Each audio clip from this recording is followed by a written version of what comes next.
very good afternoon for those actually who are really watching media now. UG, thank you so much for subscribing. Thank you so much for liking, and thank you so much for commenting. You actually make us so proud. I'm Douglas K. Segawa. Today, we are in our political table. Political table is actually a segment here on media now that we are going to be actually using our lenses to see what is really traversing in the political domain. We are going to talk a lot about the political dynamics, wrangles, corruption, governance. Everything will be in that particular episode, the political table here. And we shall be actually hosting people in power and those actually who even left power. We are going to be hosting activists as well in this particular segment. We are here at Infinity Terrace, Bukoto. You can actually just come in and bump in and get wines, drinks. They have actually A&Bs. For those actually who really want to make house parties, this particular place is really good for you, trust me. You can actually just come in and have fun with your family and friends as well. This particular show is really powered by this particular place, the Infinity Terrace. You can just come in and have fun. The political table is once again here on Media Now UG. We are going to talk a lot about the independence. Uganda just of recent celebrated her independence. 62 years of independence. Was it celebrating this particular independence worth it or not? We are going to get all those questions from my guest here. We are going to talk about the political parties and the elections that are really coming. 2026, will they be really important to Ugandans, or they will be important for those who will be participating in the elections? And still, we are going to talk about diplomatic affairs, where the CDF General Muhoozi Kainerugaba actually wanted to send out the ambassador of USA, William Pope, outside Uganda, or not, to apologize. We are going to talk all about that today. Where does it leave Uganda diplomatically? We are going to talk about these particular issues. Just don't touch your dial, don't even touch your camera as well, or don't even touch your phone. Just be here. We are going to talk about these particular affairs, and we are having an activist. He's going to introduce himself, and we continue. Thank you very much, Douglas, for hosting me. Once again, I know. Yeah, once again. It's a long time. How are you? I'm doing well. I'm pushing on. You see, the struggle. Yeah, you have to push on. The struggle continues. Yeah. Okay, but just let us bump into the point. Uganda has just really celebrated her independence. The 62 years. Was it really worth it? Actually, down the road, we are still under captivity. Those that took power from the colonialists ended up clinging on it and oppressing the same people. The colonialists gave power back to the people, but to a few people. Okay. Till now, and we are not independent. And but then we're celebrating the independence. In Busia, President Yoweri Kaguta Museveni even said that the economy is really doing very well. The economy is in the gutters. We don't have an economy in this country. We are heading for where South Sudan is. We are soon becoming a failed state. We don't have an economy here. What Mr. Museveni is talking about is PR. He's living in an illusion. Okay. Let me try to pop in a question. The economy in 1962, right, and where we are in 2024, is it the same? Is there a contrast? It's not the same. However, once you're in power for 40 years, we expect you to do better than the 19s. Douglas, we are in a century whereby we are using smartphones, mobile phones. Definitely. Yeah. In 1962, they didn't have mobile phones. True. So, as the world evolves, we expect better. We expect good roads, not roads that are going to be made and in 1 year we are seeing potholes all over. But I saw a tweet of Mohamed Ingori saying that the economy is doing very well. We can actually see in the 19s or in the 90s, the cars were very few. I've talked about the roads. The cars were really very few, and the usage of the roads was really very minimal. But right now, the cars are very many. It means even the usage of the roads is really very high. Don't expect the roads to be like that. They're going to get loopholes, and they can be constructed again. You understand? I one day hope to live in that in the numbers, in the figures that Mr. Ramadan is always talking about, because the numbers that he talks about are too detached from what people down here are facing. The economy is supposed to be working for the people. It should be for the people, but here it's not. The rich have the money, And the poor The are poor really poor. don't. Okay. There is no middle class that you have, you don't have. You either have or you don't have. Okay. As celebrating the independence, has it lost meaning in Uganda now? People lost the whole significance of Independence Day because we waste a lot of money organizing the whole event. There is no use of organizing such an event in a country that cannot pay intern doctors.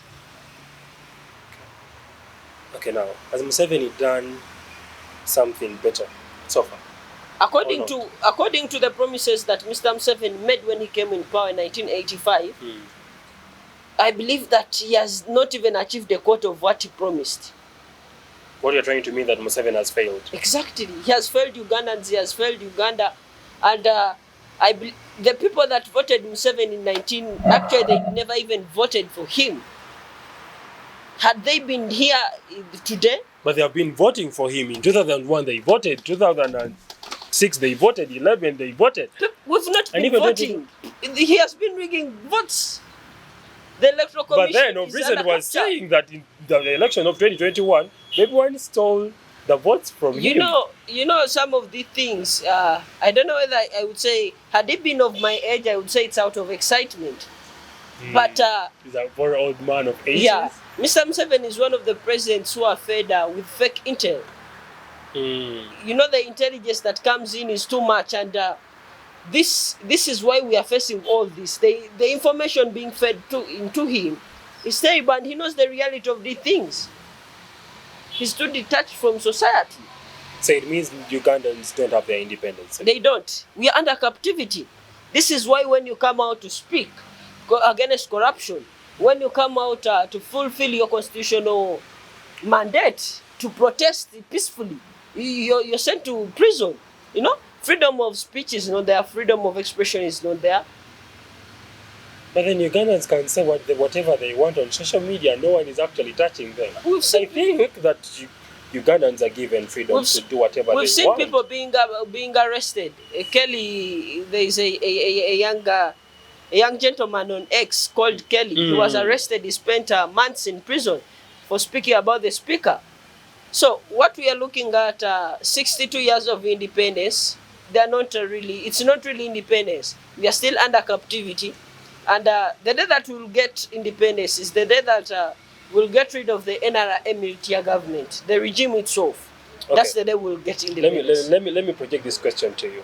If at all Besigye comes in, will Ugandans have received their independence? Sorry to ask. Unfortunately, the issue now is not about Museveni. But Musevenism has spread in the systems. Okay. Even when we get a new president, it will be hard to chase away Musevenism.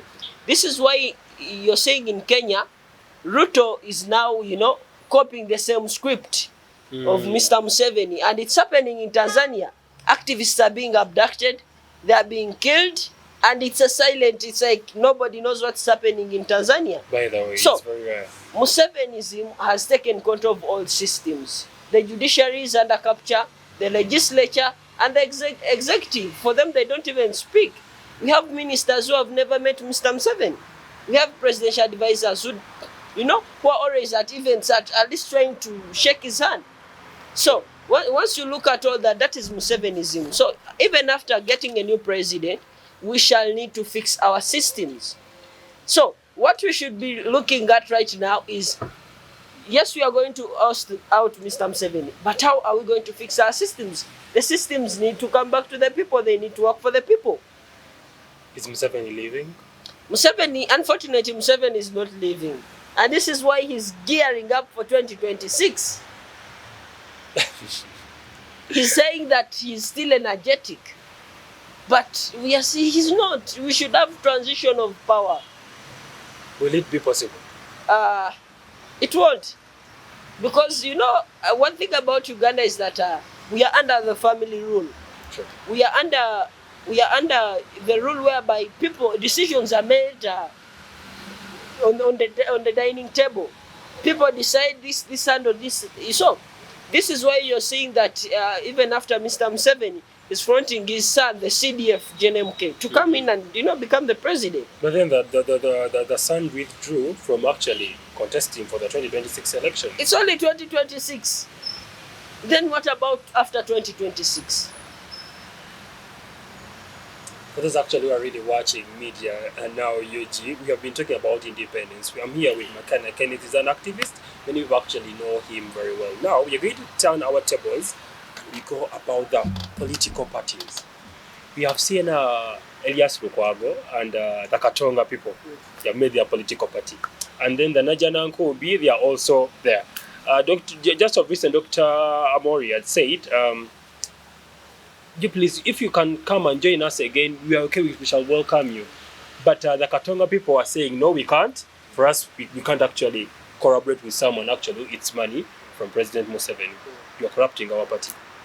Where does it really leave FDC, and where does all those particular conflicts leave political parties? First and foremost, political parties are also under capture. The multi-party dispensation, yes, it was good, but again, it was a technique that helped the dictator. And now what we are seeing, we have one FDC, and that's at Katonga. What about this one at Najana? The FDC spirit, now you see, the FDC spirit is not in the building, it's in the people. Okay, again. And FDC Najana Nkumbi, as you call it, it's under capture. Because you can't eat Mr. Museveni's money and remain the same. Sure. And this is why Katonga is forming another party. Because they believe in the cause. They see that they saw that FDC Najana Nkumbi, Honorable Patrick Amuriat and the group went off the track. They lost it. And political parties, one thing that Ugandans should agree with me, political parties will never give us what we are looking for. Then why are they being formed? They give us a home, they give us a belonging, they unify people. But as far as, it's very hard to tell me that a man who came with a gun, a rebel, that you're going to take him out using the ballot, a piece of paper that he controls. He appoints the Electoral Commission. Sure. So, it's hard to tell me that what we need in Uganda is a revolution, is a movement. People who think beyond political parties, people who think beyond party colors, people who think beyond the cultism of following leaders. That's what we need in this country. Okay, now, just of recent, the Daily Monitor published that Robert Chagulanyi, Honorable, the president of the National Unity Platform, is going to come and contest for the 2026 elections. Yet, just months back, he said he won't actually come and contest on a particular TV station. Where does this actually leave No? And where does it actually leave the followers of No? You see, Douglas, it will be a Saturday or Friday or any other day of the week. And Mr. Museveni will be announced as the winner come 2026. You'll be here, you'll tell me. Definitely, but then why are people? Why are these political heads? You're wasting time. The dynamics of political parties are different. Loop is a political party, so it will. Yes, they will appear and they will appear on the ballot. The dynamics of political parties are constrained to elections, office. That's why I'm saying that we don't need political parties because they won't take us where we want them as a country because it's multi-party dispensation, but they are not taking us there. Elections won't take us there. So in a nutshell, they are useless. They are not useless. But? Quote me very well. Political parties unify the people. They give people a home, a sense of belonging. But for us, we are the natives. That's not what we actually need. What we need is the service ought to be very impactful. You see, political parties are different. Political parties need numbers in the system to survive. That's why I'm saying that the dynamics of political parties are complicated. Political parties are after offices, political offices. Okay. So it's hard to tell a political party that don't involve yourself in an election. Remember, at the end of the day, they are going to receive the 5 billion, and then Yeah. for those actually who are going to vote, we encourage you to go and vote. So we are going to talk about the diplomatic affairs here. Just of recent, the CDF General Muhoozi Kainerugaba actually wrote on his platform, that is on X, saying that the US ambassador, William Pope, to apologize. Was the apology needed? Or did the CDF misuse his platform? You know, the biggest thing is not it coming from the CDF, but these tweets coming in from the senior presidential advisor. It's like the president has spoken. Sure. And I assure you, one day like this, those tweets will land us in problems, diplomatic problems. Again. And we are heading there. Mm. Right now we have many wars going on in the world. Ukraine is still fighting with Russia. Israel is with Lebanon, Iran this side. So it's really very terrible. And the CDF coming out to tweet to make tweets are against the US diplomatic mission in Uganda. It's big station. It does. Because first we have a foreign affairs ministry, an office. It should be able to handle these things. And rumors have been coming in that the US told Mr. Museveni not to run in 2026, and that's where the whole problem came in. Okay. And much as we said that the West is our problem, the colonialists, they generally called it anti-Bazungu. Anti-Bazungu, yeah. But what we are having right now is more than colonialists. Our fellow Africans are the ones oppressing us more. Because when the CDF, when a general, when an SPA comes out to make such a tweet, he may not face the consequences, but we will face the consequences. Why? Because the West funds Gavi. Definitely. Gavi is the one that provides polio vaccines to the little ones. The NGOs won't actually even receive money. Everyone, at the end of even the day. our government, 70% of the national budget of this year It's funded by is them. being funded by them. So what we are looking at, and at some point, the US, we are going to have to pay for all this. At the end of the day. At the end of the day, they will retaliate in one way or another. The other time we saw Uganda being struck off the AGOA list. So with time, we are going to pay for all this. But Museveni already says that doesn't actually need the US at all, because that's the support from Russia. That's what His Excellency Yoweri Kaguta Museveni says. We need the US. Uganda can't survive without international funding. That's our lifeline.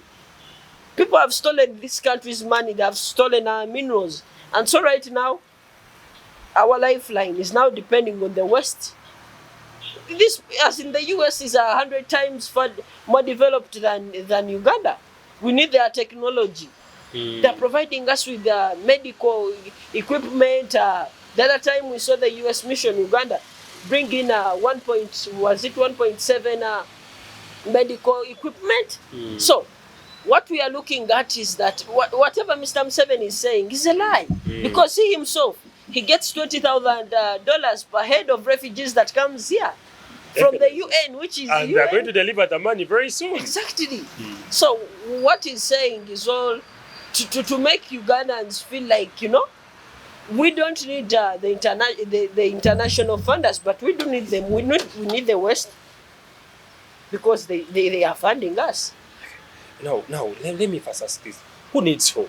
Uganda needs US more than.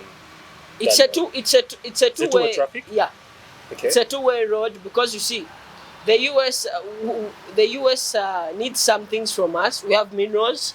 Our land is beautiful. We grow good food, beautiful food, coffee. We have coffee, good coffee. So, though we need them more, Okay, now let me ask you, where does this particular, you know, um, relations in Uganda, for example, where does this leave Uganda relationships worldwide? Because we have seen that a lot of diplomats are being actually expelled from different countries. For example, the ambassador of Uganda to Canada was actually deported. Where does our diplomatic affairs, our diplomatic status leave us? First and foremost, what is affecting our diplomatic missions is nepotism and favoritism. Most of these ambassadors and diplomats, they are appointed without credentials. Mr. Museveni is like, oh, you're the son, you're the daughter of so and so. It's done. It's a done deal.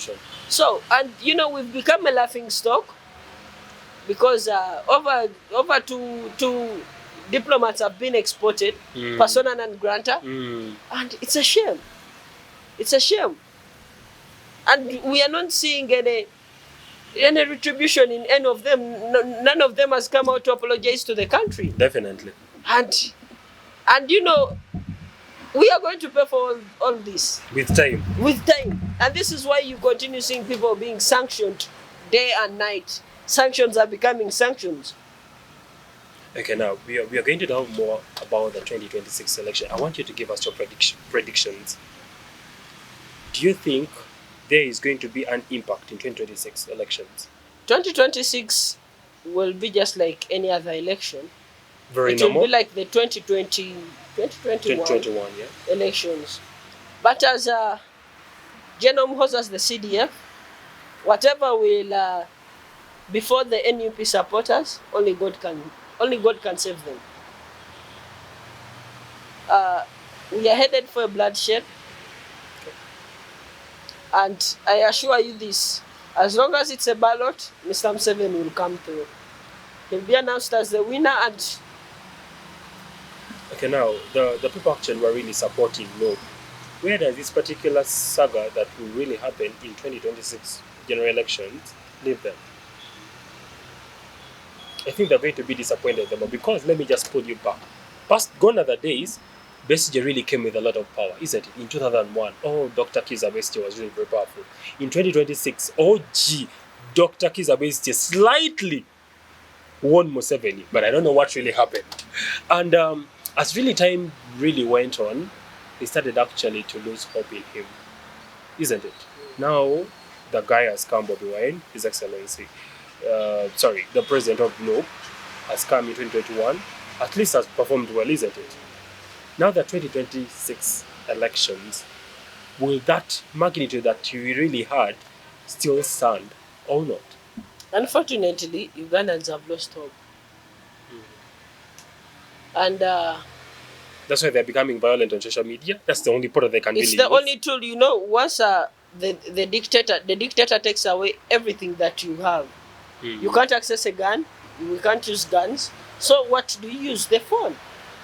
You use social media. Definitely. And I can assure you one thing, social media works.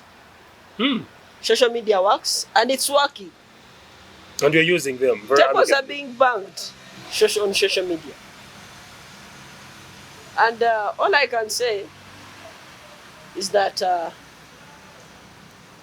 hope is lost in people. People are seeing the old man is not ready to move. How are we going to evoke that hope in order for these people actually to gain We need a revolution, We need a revolution. We need to think partyless. We need to be partyless. We need to be tribeless. What we have in Uganda, we have a lot of tribalism.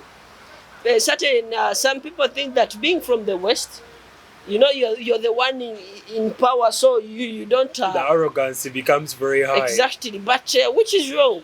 We have very many people in the West. They don't have water. They don't have electricity. People are in extreme poverty.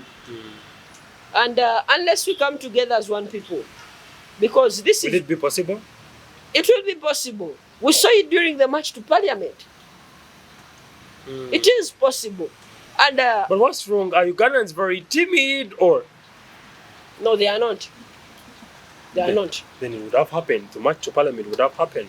March to Parliament happened. But then the impact wasn't actually felt. It was. The impact was felt. Okay, the impact maybe was felt on those people actually who are in those particular offices. But for us, what we wanted, if at all we were saying that Anita Among, the speaker, must resign, would have left. That's what we want. For us, we want to get the results. We don't want to know the process that you're actually using, but we need the results. You see, Douglas, protests don't work in only one day. Protests to work, they're supposed to be continuous. A protest can't happen one day, and it creates the heavy impact that people expect, that people have in their heads. A protest must happen today, tomorrow, the following day, for that strong impact to take place. But to me, the march to Parliament was a win. Okay. It brought in very many young people from different parties, NRM, FDC, NUP. But then, I think, as you have really said, it would have been actually consistent. But it has not been consistent. Do you know why it has not You been have consistent? been in seminars taking tea. No, we've not been in seminars. What we are doing right now is civic education, grassroots mobilization. Will that really help? It will. This is mobilizing. We are mobilizing young people. What happened on 23rd July is small. We are mobilizing young people. And I can assure you, Douglas, we are going to fight corruption in this country. So you're not really fighting the dictator, but you're fighting corruption. And only that. We want to regain control of the Parliament. We want Parliament to work for the people. Will that really be possible when the executive really rules all the government sectors? It will be possible. Those people in Parliament, executive is different from the legislature. They're far different. Yeah, and now what the legislature is supposed to, executive works for the president. Legislature works for the people. Okay. We vote these people, we give them their mandate. We tell them, hey, I'm giving you my vote, but you're supposed to speak for me. You're supposed to represent me. But according to the things that I'm really hearing in the corridors of Parliament, they want actually members of Parliament to elect the president. That will be impossible, and I can assure you, the young people we are going to fight. But that thing is really coming. And we are seeing it. That's why we are mobilizing young people.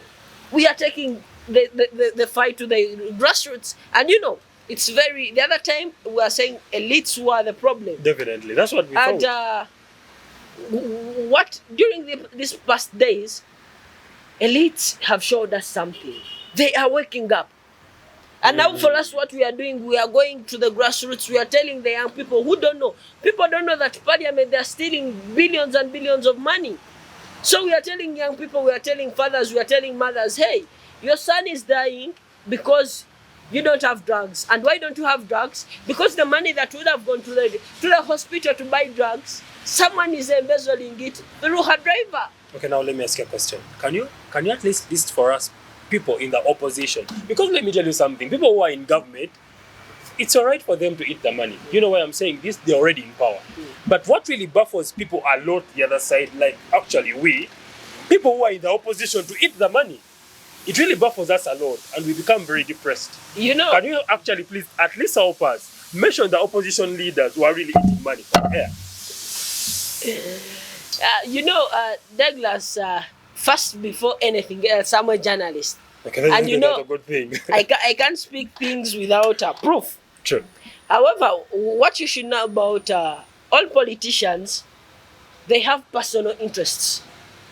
And what has happened over time is that as the government, as the regime has continued to brace people are looking at public offices as the key to open their doors. And this is why you vote for someone, puts in a lot of that same person puts in a lot of money. So, well knowing at the end of the day is going to. Exactly. So he becomes an MP, for example, and he wants to get back his money. He came up from a poor background, and this is where I'm saying our future now is no longer in political parties and political leaders. These people have let us down. We have to serve ourselves. Okay, I'm going to ask you a very particular question about the leader of opposition right now who is in office, Honorable Senyonyi. you think that the allegations that are being said, Honorable Senyonyi took the 1.7 billion?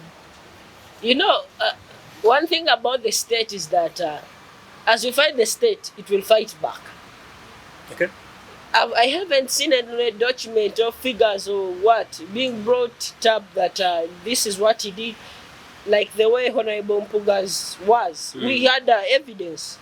Paper documents were there. Okay. But you're a journalist, right? yeah. Honorable Senyonyi was working with NTV Yes. for a couple of years. Yes.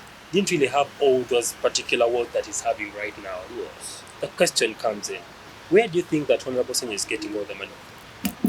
First, To be authentic. first is in the party, Okay. and the party is obligated to pay him. We agree. Secondly, he's a leader of opposition. But when we need all the money, when we audit the money, that money is really so much to the world that is really having. Douglas, I believe that I think that's why investigative journalists come in.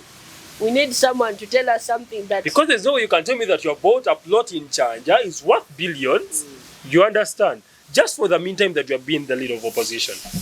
It really actually leaves a lot of question marks, isn't it? I believe the fourth estate is letting us down at some point. Sure. Yeah. Because these are some of the things that investigative journalists... But when Dean Lubawa server comes out, they just say that it's working from 7. Now the problem is some of this information, you know, Douglas, the one thing about journalism is that you can do all the good work, but one single mistake, you bring out information without facts, without documents. It erases all the good things. You lose credibility In the public. So the next story you publish, people think you are creating a fallacy again. yeah. So it's hard for people to believe you. And we're in a digital era. This money might have passed anywhere. At least he may have signed somewhere. And if it was a committee, minutes should be there. Okay. So that's what people want. But for me, what I really communicate to people at a daily downtown there, but they're really very disappointed in the opposition leaders. Very, very disappointed. For people who are in power, it's understandable. They're in power, they can actually chew the money the way they want. But people who are really pretending to be like they are fighting for the people, and yet they are doing the contrary, it really puzzles them and it leaves the natives very devastated. You know, the people are right to be disappointed in the opposition. The opposition has let us down. A lot and several times. Most of them are after their own personal interests and they have forgotten the people. And I can assure you we are going into 2026. You're about to see them on ground. 2025. And you know, make no mistake, Douglas, we are watching these people.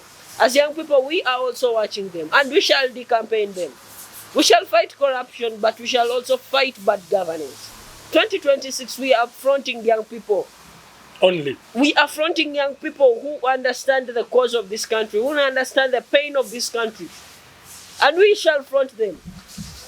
But then let me first ask, don't you think that these young people have really grown up seeing these particularly elite people, old people, doing all that? Which guarantee do you have that when you actually support them and they enter into power, they will actually do their best then? Or they will do the opposite? I'll refer to you to Honorable Chagulani. When he came in, did anybody believe that he could do anything? Okay, I mean it. I want you to list for me 4 things. Only 4 things, right? You're a journalist. Honorable Robert Chagulani was an MP of Chadondo East, isn't it? I want you to list for me only 4 things that Robert Chagulani did. Actually, I'll give you one. Okay. And I believe that it can cover everything. Besides the walk-to-work campaign that we had, the Toji Kwatako campaign movement, it was one of the movement's finest that had numbers that we've ever had in this country. Do you believe? I do. We had journalists, members from the Fourth Estate being part. That was something